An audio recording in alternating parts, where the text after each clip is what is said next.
umaga lang po yan at kami ay palabas na dyan at kami ay papunta po sa palengke. Ayan. At kami ay nananakbo na po papalabas at papunta po kami ng bilihan ng mga isda. Ayan. Kasi po pag araw ng linggo ay palengke dito sa amin. Kaya kami po ay mamamalengke muna. Ayan.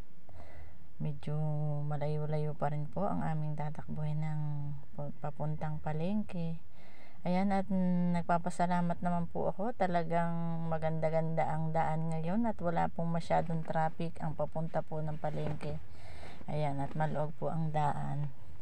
Hindi po kagaya ng nakakaraan na talaga namang hindi na kayo maghihintay kayo ng sobrang napakatagal na oras. Himala nga at talaga namang napakaluwag ng daan ngayon ay araw pa po ng linggo.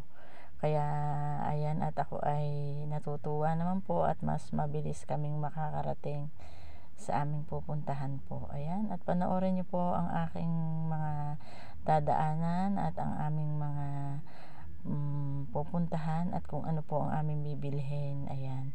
Siyempre pag palengke, ayan po, ang karamihan po sa amin ay binibili ay yung mga isda. Ayun po, at nakita niyo yung nilampasan naming napakaraming buko sa daan.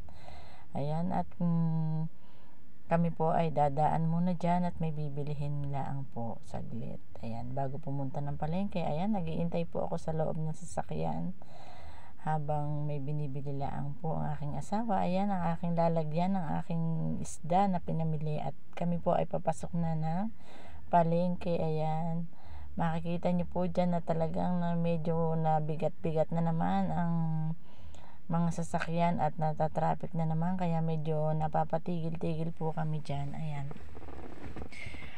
pag araw po kasi talaga ng linggo ay talaga namang napagkasikip-sikip po dyan, pero kung tutuusin naman po ay medyo tanghali na rin at akala po namin ay medyo bawas na ang sasakyan, pero hindi pa pala. Ayan, at napahinto rin kami dyan at natatraffic nga dahil kami po dyan ay papasok pa po.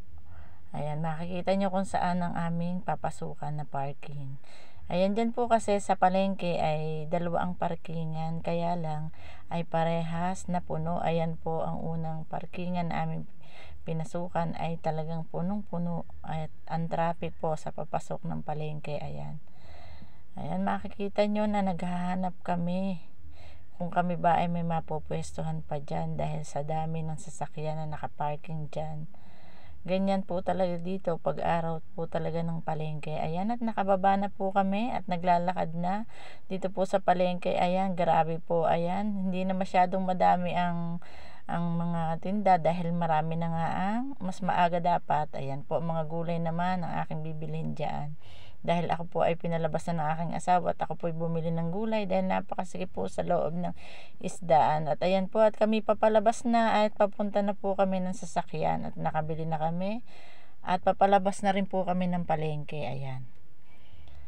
Ayan po, at kami po ay nananakbo na uling pauwi dyan sa amin. Ayan. Makikita nyo po dyan na medyo traffic din ang aming pag-uwi dyan. Kung kami ay maluwag nung napapunta, ayan, ang pauwi naman ay grabe na naman. Ayan, napaka-traffic po. Ayan po ang aking pinamili at ayan po, makikita nyo. Thank you for watching.